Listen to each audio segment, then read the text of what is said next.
정용섭의 인문학적 기독교 풀이. 기독교가 뭐고? 제3강 신학과 인문학. 오늘은 1시간 동안 여러분의 질문을 받고 대답하겠습니다. 지난 시간에 들은 강의에 대해서도 좋고 그 이외에 기독교 전반에 대해서도 좋습니다. 지금 질문이 없으면 미리 저에게 메일 등으로 주신 질문에 대해서 말씀드리겠습니다. 저는 며칠 전에 2가지 질문을 받았습니다. 하나는 인문학적 성서 읽기가 무엇인가 하는 것입니다. 다른 하나는 죽음의 문제입니다. 강의 시작하기 전에 마음이 무거웠어요. 죽음에 대해서 대답할 자신이 좀 없어서 말이죠. 제가 나름으로 신학 전문가니까, 그리고 매주일 설교를 하는 사람이니까 대답은 해야 할 텐데 자신이 없으니 좀 딱하게 되었습니다. 대답을 해야 할 위치에 있는 사람이 궁극적인 대답을 모른다는 압박감이 저에게 있습니다. 따지고 보면 신학자와 설교자도 대답을 모른다는 게 당연합니다. 그런 핑계로 그냥 지나갈 수는 없고요. 할 수 있는 정도라도 대답해야겠지요. 인문학적 성서 읽기란, 제가 인문학을 본격적으로 전공한 사람이 아니기 때문에 인문학이 뭔지에 대해서 소상하게 설명할 수는 없습니다. 상식적으로만 말씀드리겠습니다. 인문학을 전통적으로 문사철이라고 합니다. 문학, 역사, 철학을 말하는데 이것은 인간 삶의 흔적들에 대한 연구라고 할 수 있죠. 인간이 살아가는데 얼마나 생각해야 할 것들이 많습니까? 그런 것들을 서로 이야기하다 보니 역사가 되고 학문이 된 거죠. 가령 인간이 죽는다는 것을 두고도 많은 생각을 했을 겁니다. 문학이든 철학이든 그런 문제들을 계속 생각하면서 심화하고 확대했습니다. 성서도 그렇습니다. 성서에는 인간 삶의 흔적이 아주 깊이 각인되어 있어요. 그것을 놓치면 우리는 성서를 수박 겉핥기 식으로 혹은 변죽만 울리는 식으로 공부하는 겁니다. 인문학적인 삶이 무엇인지, 시간이 무엇인지 등에 대해 질문하셨는데 이런 문제들은 기독교 신앙에서도 핵심입니다. 사람들은 자꾸 기독교 신앙을 하나님만 무조건 믿으면 그만이라고 여기고 인간이나 시간이나 역사 같은 건 중요하지 않다고 생각하거든요. 큰 착각입니다. 창세기부터 요한계시록까지 성서에는 삶에 대한 인간의 사유들이 차곡차곡 담겨 있어요. 이 말은 성서가 순전히 인간의 노력으로만 이루어졌다는 뜻이 아닙니다. 하나님의 계시와 우리의 대답이 상호 변증법적인 관계를 이루고 있어요. 하나만 예를 들면 태초에 하나님이 빛이 있으라 말씀하시자 빛이 생겼다고 합니다. 이것을 그대로만 받아들이면 곤란합니다. 틀린 말은 아니지만 성서에 대한 깊이 있는 이해는 아닙니다. 거기에는 성서 기자들의 당시 세계관이 담겨 있어요. 하나님과 빛의 관계에 대한 성서 기자의 깊은 사유가 들어있다는 겁니다. 그게 뭔지를 찾아가야 합니다. 여기에 인문학이 큰 도움을 줍니다. 인문학적 성서 읽기는 우리 삶의 근거들을 염두에 두고 성서를 읽자는 겁니다. 앞 시간에도 말씀드렸듯이 모세가 하루에 수천 명을 죽인 사건이나 여호수아가 가나안 땅에 들어가면서 여리고와 아이성의 어린아이들까지 다 죽인 사건, 또는 여호수아가 아간을 죽일 때 연좌제를 적용해서 모든 가족을 죽인 사건들을 무조건 실증적 사실로만 보려고 하면 성서 기자가 말하려고 하는 것을 놓치게 됩니다. 제가 성서 기자라는 말을 자주 하는데 이것이 중요하기 때문입니다. 성서 기자는 한 사람만이 아니라 집단일 수도 있어요. 그들의 관점에 수천 년 동안 내려온 유대인들의 고유한 삶이 담겨 있습니다. 신약 성서는 초기 기독교 공동체가 바라본 삶의 이해고요. 삶의 이해를 하나님에 대한 생각과 완전히 다른 것이라고 생각하지 마세요. 삶은 생명이고 생명은 하나님이 창조했습니다. 이것이 다 유기적으로 연결되어 있어요. 성서 기자들이 진술을 삶의 차원 또는 생명의 차원에서 찬찬히 살펴보면서 하나님의 통치 안으로 들어가려는 공부가 인문학적 성서 읽기입니다. 이와 달리 전통적이고 일반적인 한국 교회의 성서 읽기는 교리 중심이죠. 교리 중심의 성서 읽기가 잘못이라는 말은 아니에요. 교리는 상당히 중요합니다. 제가 전공한 조직신학이 교리에 대한 공부이기 때문에 그것이 얼마나 중요한지를 잘 알고 있어요. 이 교리가 기독교 신앙에서 얼마나 중요하며 얼마나 많은 세계를 담고 있는지 제가 누누이 강조하고 있습니다. 설교자들이 천편일률적이거나 침소봉대식으로 설교하는 것은 기독교 교리에 대한 이해가 부족하기 때문입니다. 도구마가 중요하기는 한데 그것이 우리 삶과 어떤 긴밀한 관계를 맺고 있는지를 놓치면 독단론으로 빠지고 맙니다. 구구단을 외우듯이 외우고 말면 안 된다는 말이죠. 예수 그리스도 외에는 구원을 받을 수 없다는 말씀이 사도행전에 나오는데요. 그것도 외워버리고 말면 독단이 되는 거죠.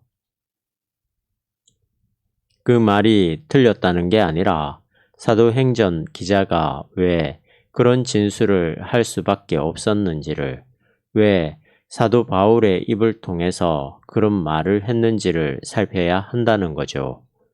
이런 측면에서 성서는 그 어떤 인문학 저서보다 훨씬 더 심층적인 생명의 세계를 담고 있습니다. 성서를 교리적으로 접근하는 것보다 수준이 더 떨어지는 것은 큐티식 성서 읽기입니다. 굉장히 나이브한 것이죠. 이런 성서 읽기에서는 성서가 수단으로 떨어집니다. 성서의 종교적 정보를 끌어다가 자기 삶에 적용하는데 머물고 마니까요. 이게 한국 교회에서 정가의 보도처럼 사용되고 있는 성서 읽기입니다. 큐티에 관한 책들이 정말 많습니다. 그런 책을 보고 은혜를 받나요? 받을 수도 있겠죠. 어떤 사람은 설교를 들을 때 성경의 메시지보다는 예화의 은혜를 받는다고 하더군요. 윤리적인 설교도 이와 비슷합니다. 윤리적인 설교가 필요 없다는 게 아니에요. 기독교 윤리는 중요합니다. 그러나 성서는 윤리와 도덕 너머의 어떤 사실을 이야기하고 있습니다. 성서 본문이 윤리를 이야기하고 있다 해도 그건 달이 아니라 손가락입니다. 그것을 통해 더 권원적인 어떤 것을 말하고 있어요. 적용 중심의 큐티식 성서 읽기는 성서 텍스트 안으로 들어가지 못한 채 성서를 읽고 있는 자기만 중요하게 여깁니다. 자기가 기독교인답게 사는 게 더 중요한 거죠. 극단적으로 잘라 말한다면 내가 어떻게 살아야 하는가는 신앙의 세계에서 중요하지 않습니다. 이 말씀을 잘 이해하기 바랍니다. 정말 중요하지 않다는 뜻이 아니라 궁극적인 것 앞에서는 그게 상대적이라는 거예요. 모든 개념이나 언어 진술은 어떤 연관성 속에서 의미를 갖습니다. 제가 하는 말을 앞뒤는 다 잘라버리고 정 목사가 기독교인들에게는 윤리적 삶이 중요하지 않다고 말하더라 하면 안 됩니다. 예언자들이 정의와 평화적인 삶의 변화와 행동을 강조하기 때문에 그게 바로 성서의 중심이라고 생각할 수도 있습니다.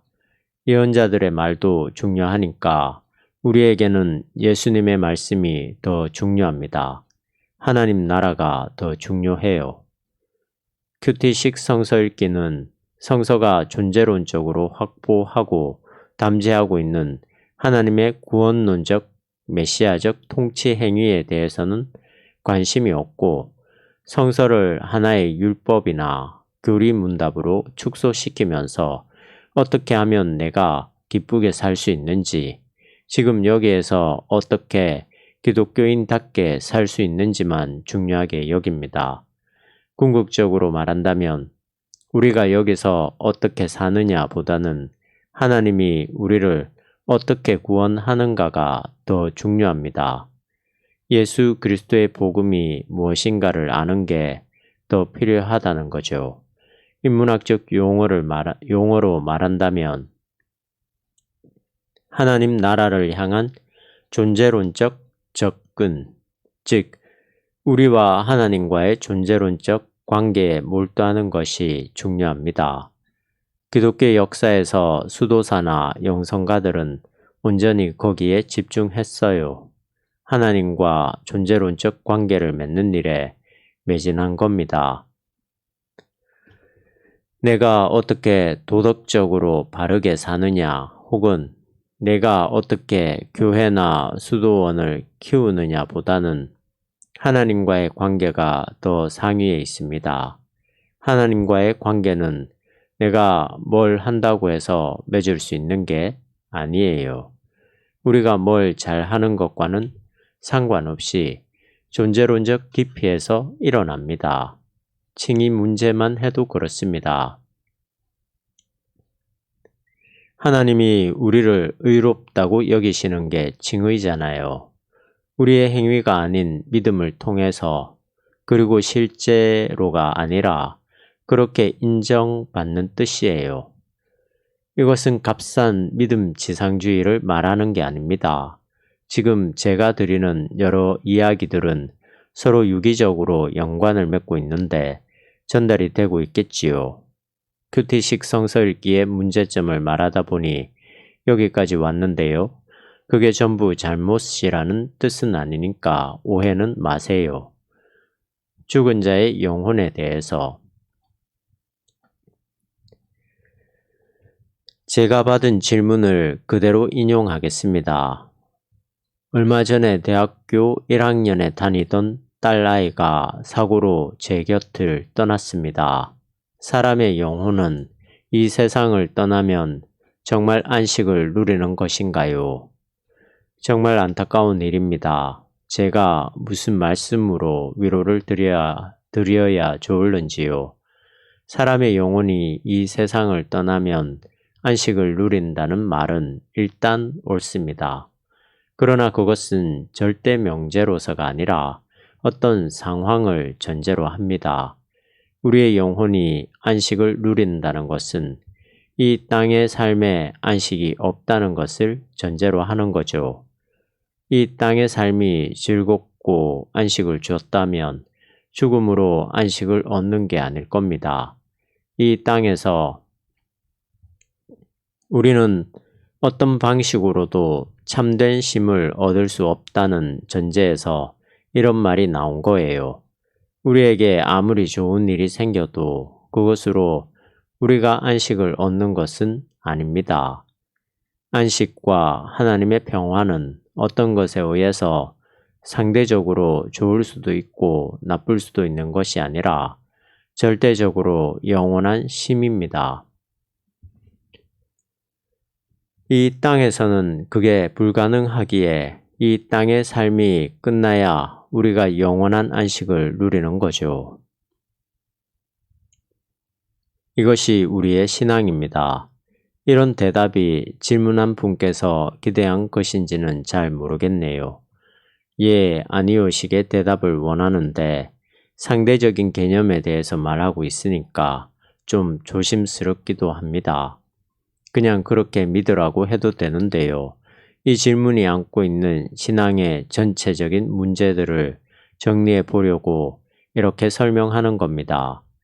사람이 세상을 떠나면 영혼이 영원한 안식을 누리는 것인가 하는 이 하나의 질문만 갖고도 많은 논의가 필요합니다. 여기에는 수백 가지의 질문들이 연결되어 있어요. 꼬리에 꼬리를 물고 멀리까지 나가죠. 이런 연결을 잘 할 줄 아는 것이 신학적 능력입니다. 어떤 주제만 딱 집어서 대답하기는 힘듭니다. 어떤 주제가 어떤 맥락에서 나왔고 어떻게 흘러가며 어떻게 축소 혹은 확대되는지를 정확히 집어내는 것이 신학적 영성입니다. 천천히 더 이야기하겠습니다. 1. 왜 이 땅에서는 안식이 없을까요? 불교는 인생을 고라고 말합니다. 맞는 말입니다. 기독교는 죄를 그 원인으로 봅니다. 인간은 죄로 인해 하나님을 직면하지 못해요. 그래서 이 세상에서는 하나님을 본 사람이 하나도 없는 거죠. 하나님을 보면 죽습니다. 죽지 않으면 하나님을 볼 수 없어요. 모세도 하나님께서 지나신 뒤에 얼굴은 못 보고 등만 보았다고 합니다. 이 땅에서는 우리에게 죄가 있기 때문에 우리가 안식을 누릴 수 없는 겁니다. 죽으면 죄가 끊어지니까 그때 우리가 자유로워지고 평안을 얻습니다. 그러나 그 자유와 평안과 안식이 구체적으로 어떤 것인지는 사실 모릅니다. 2. 그 다음으로 죽은 영혼은 어디에 살고 있을까요? 이것도 알 수 없어요. 사람이 죽으면 그 영혼은 하나님의 품으로 간다고 하는데요. 옳은 말입니다. 그러나 죽은 다음에 영혼이 어디로 가는지에 대해서는 성서에 여러 가지로 나와 있어요. 구약과 신약이 다르고 신약 안에서도 차이가 있습니다. 결정적인 문제에 대한 해명이 성서마다 차이가 있는 것은 그 누구도 거기에 대해 실증적으로 확인할 수 없기 때문이죠. 예수님의 비유에 부자와 거지 나사로 이야기가 있습니다. 나사로는 아브라함의 품에 안기지만 부자는 지옥에 가서 고통을 당하죠. 이런 비유를 가지고 설교를 잘못하면 신자들을 성서에서 멀어지게 만듭니다. 갑자기 생각이 났는데요. 실명으로 말씀드려도 이해를 바랍니다. 연세중앙교회 윤석전 목사님의 설교는 정말 문제가 많더군요. 그분이 지옥불이나 아브라함의 품을 아주 강조합니다. 성서를 정말 그렇게 접근해도 되는 건지, 나중에 주님의 심판 앞에서 어떻게 대답하려고 하는 건지 안타깝습니다. 그분이 나름으로 진정성이 있다 하더라도 성서를 왜곡하면 그게 모두 허사입니다. 하도 인상이 깊어서 지금도 기억이 나는데요. 그분이 설교하기를 아브라함의 품에 안긴 거지 나사로는 살아있을 때 예수를 잘 믿었는데 부자는 잘 믿지 않았다는 거예요. 얼마나 성서를 왜곡합니까?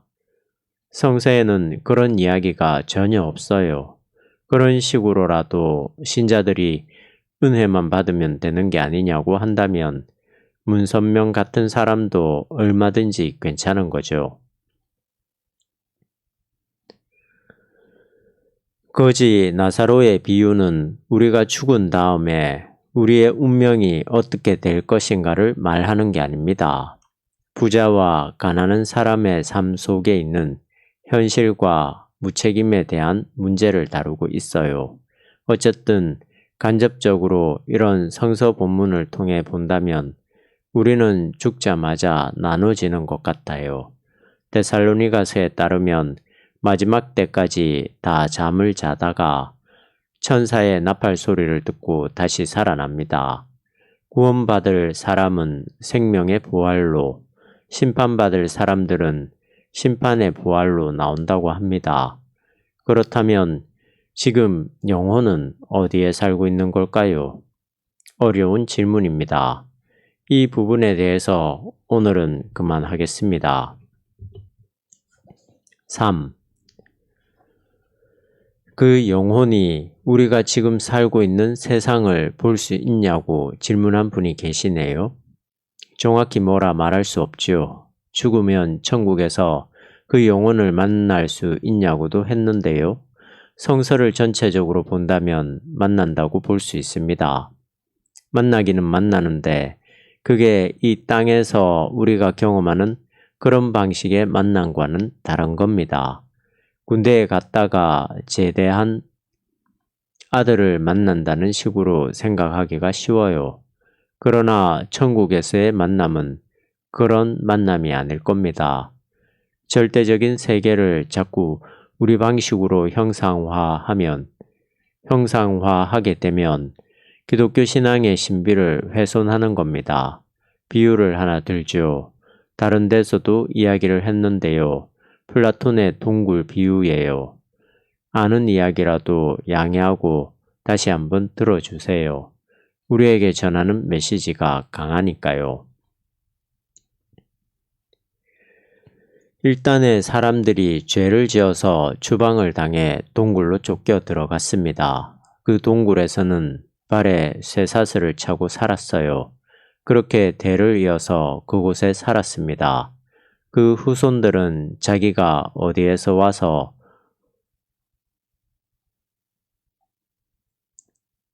어디에서 왔는지를 모릅니다. 몇몇 신화만 남아 있었죠. 그들은 동굴에 축축하고 침침하고 곰팡이 냄새가 나는 삶을 횃불을 켜야 볼 수 있는 동굴의 삶을 아주 당연하게 여기고 살았습니다. 발목에는 여전히 쇠사슬을 차고 말이죠. 장로들은 바깥으로 나가는 걸 막았어요. 그러다가 한 젊은 친구가 우연히 동굴 밖으로 나가게 되었습니다. 그는 동굴 밖에서 전혀 새로운 세계를 보게 된 거죠. 색깔을 보았고요. 나비가 날아다니는 걸 보았어요.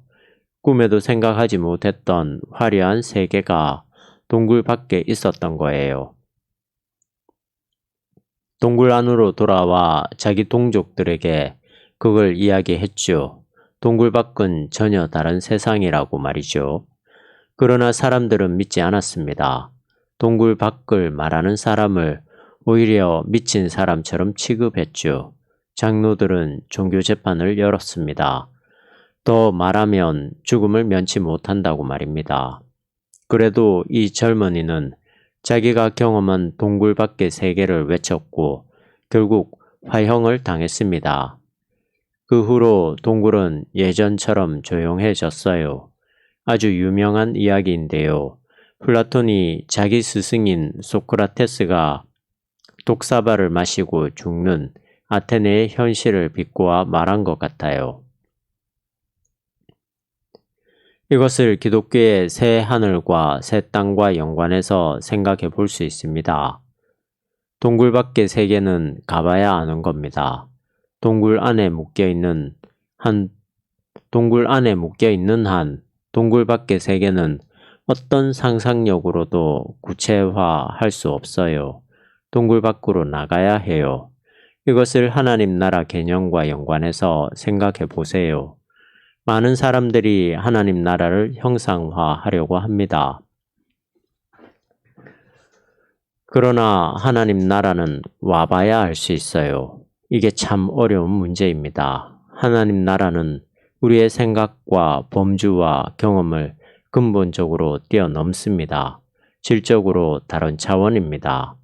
바르트식으로 말하면 하나님에 대한 존재 유비는 불가능합니다. 이 세상과는 단절되어 있습니다. 그러나 동시에 그것은 우리에게 임박해 있습니다. 이게 말장난처럼 들리시나요? 여기에서 균형을 잡지 못하면 우리는 자칫 독단론으로 혹은 불가지론으로 빠지게 됩니다. 이 두 가지 모두 건강한 기독교 신앙의 모습이 아니죠.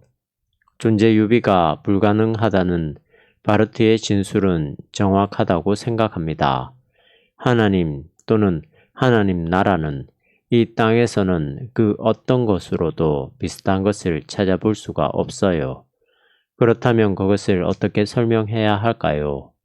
구체적인 것을 예로 들기는 힘듭니다. 그것은 사유로만 가능합니다. 존재와 시간에 대한 깊은 통찰이 없다면 감조차 잡을 수 없어요.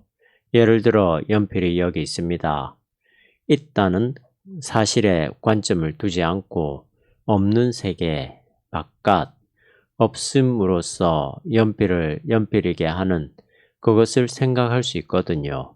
그게 하이데거가 말하는 존재인데요. 우리가 있는 것만 존재한다고 생각한다면 하나님의 나라는 없는 거죠. 있는 것만 존재한다고 생각한다면 하나님 나라를 잘 먹고 잘 사는 식으로 이 땅의 삶을 확장시키는데 머물고 맙니다. 하나님의 나라를 어떻게 하면 확실하게 신앙의 내용으로 삼을 수 있는가가 관건입니다. 거기까지는 말하지 않겠습니다. 우리의 영성을 논리적으로 합리적으로 이끌어가는 것이 신학입니다. 하나님이 이성을 주셨는데 일단 논리적으로 생각해야죠. 영성은 손에 잡히는 것이 아니지만 논리성과 합리성으로 해명하려고 최대한 노력해야 합니다. 그것이 신학이에요. 천천히 신학이라는 물에 발을 담그고 허리를 적시면서 더 깊이 들어가 돌고래처럼 물놀이를 할 수 있어야 합니다. 큰 신학자, 영성의 대가들, 성서 기자들, 예언자들은 그런 사람들입니다. 대답이 되었나요? 질문한 분께 속 시원한 대답이 되지 못한 것 같아 아쉽습니다. 그러나 제가 더 이상 분명하게 말씀드릴 수가 없습니다. 이렇게만 한 말씀 더 드리겠습니다. 하나님 나라는 하나님의 은총이 지배하는 아름답고 절대적인 곳이에요. 우리는 그 나라에 참여하게 될 것입니다. 그런 날이 옵니다. 그 날이 오면 지금 여기서 우리가 경험하듯이 부모를 만나고 자식을 만나는 것보다 더 새로운 방식으로, 더 근원적인 방식으로 생명의 기쁨에 참여하게 됩니다. 그것이 부활 생명이에요. 부활 생명 안에서 우리는 모두 하나가 될 것입니다. 그런 희망으로 참척의 슬픔을 극복하십시오. 죽음 앞에서 제 강의 중에 질문을 주신 분이 있습니다. 이것만 설명하고 마치겠습니다. 신앙을 가진 사람이라도 죽지 않으려고 애를 많이 쓰는데 결국 죽어야 할 인간에게 이 땅에서 하나님을 믿고 사는 것이 어떤 의미가 있냐고 물으셨습니다. 종말에 이루어질 하나님의 부활 생명에 우리의 온 운명을 걸어두는 것이 기독교인의 삶입니다. 그게 무슨 의미가 있냐고요? 마지막 때에 우리가 기대할 수 없었던 부활 생명에 참여할 뿐 아니라 오늘의 삶에서 그 부활 신앙을 당겨 살 수 있습니다. 당겨서 산다는 게 뭘까요? 신학적 용어로 선취라고 하는데요. 오늘 현재의 삶은 그 궁극적 의미가 무엇인지 우리 눈에 들어오지 않습니다. 이 삶은 밖에 나가야 보여요. 우리가 어떤 일에 아등바등 하면서 살고 있죠. 그러다 10년이 지나고 20년이 지나면 우리는 반성을 하게 됩니다. 물론 10년이 지나도 반성을 못하는 사람도 많이 있어요. 하여튼 우리가 종말에 이루어질 생명을 목표로 하는 삶은 이미 종말에 가까운 사람처럼 사는 겁니다. 즉, 현재의 삶을 이미 지나간 것으로 여기는 삶이기도 합니다. 그것이 가능하냐고요? 가능합니다. 우리는 지금 여기에 깊이 빠져 있기 때문에 보이지 않는데 종말론적인 눈을 가지고 신앙의 눈으로 보면 지금의 삶을 지나간 것처럼 성찰하게 됩니다. 그렇게 되면 삶에 힘이 들어가지 않고 힘을 빼게 됩니다. 그것이 기독교의 영성입니다. 운동을 해도 힘을 빼야 하듯이 우리의 삶에도 힘을 뺐으면 해요. 삶에서 힘을 뺀다는 게 뭘까요? 하나님이 마지막에 이루실 부활의 희망을 알고 믿으며 자기의 삶을 던지는 사람이라면 자연스럽게 힘을 빼고 살 겁니다. 현실에서 살다 보면 쉽지는 않습니다. 우리가 사는 현실에는 악, 고통, 슬픔, 죽음 이런 것들이 있어요. 하나님이 이 세상을 창조했다면 결국 하나님 책임이 아니냐고 따질 수 있습니다. 이에 대해 기독교가 몇 가지 대답을 제시하기는 하지만 완전한 대답은 하지 못합니다. 하나님 외에 또 하나의 창조 능력이 있는 존재를 인정한다면 이원론으로 빠지게 되고요. 그렇지 않다면 하나님이 악의 창조자가 됩니다. 물론 천사가 타락했다고 설명할 수도 있긴 합니다. 왜 하나님이 천사를 타락하도록 만들었는가? 천사가 의지가 있다면 왜 하나님은 선한 의지만 갖도록 만들지 못했는가? 하는 질문들이 계속되죠. 결국 이런 문제는 종말에 가서야 알 수 있습니다. 지금 우리가 하나님의 섭리를 다 알 수는 없습니다. 큰 틀에서 보면 하나님의 섭리가 우리를 지배하고 있지만 그렇다고 해서 매 순간 우리의 선택이 닫혀 있는 건 아니거든요. 우리가 살아갈 때 기계적으로 따라가는 것이냐 아니면 수많은 가능성 중에 내가 선택하는 것이냐고 묻는다면 기독교는 후자입니다. 선택함으로써 자기의 삶을 끌어가죠. 그러면서 지나온 흔적을 볼 때 내 노력이 아니라 어떤 힘이 개입한 것을 느끼게 됩니다. 그래서 칼뱅은 예정론을 이야기할 수밖에 없었습니다. 너는 축복받도록, 너는 저주받도록 예정되었다고 말한다면 칼뱅을 왜곡하는 것입니다. 우리의 운명은 닫혀 있는 것이 아니라 하나님의 구원 쪽으로 열려 있습니다. 그 길을 우리가 선택해 갈 수 있어요. 그런 의미에서 우리가 잘 갈 수 있도록 기도해야겠죠. 그 정도로밖에는 우리가 이야기할 수 없는 것 같아요. 시간이 많이 지났군요. 마치겠습니다.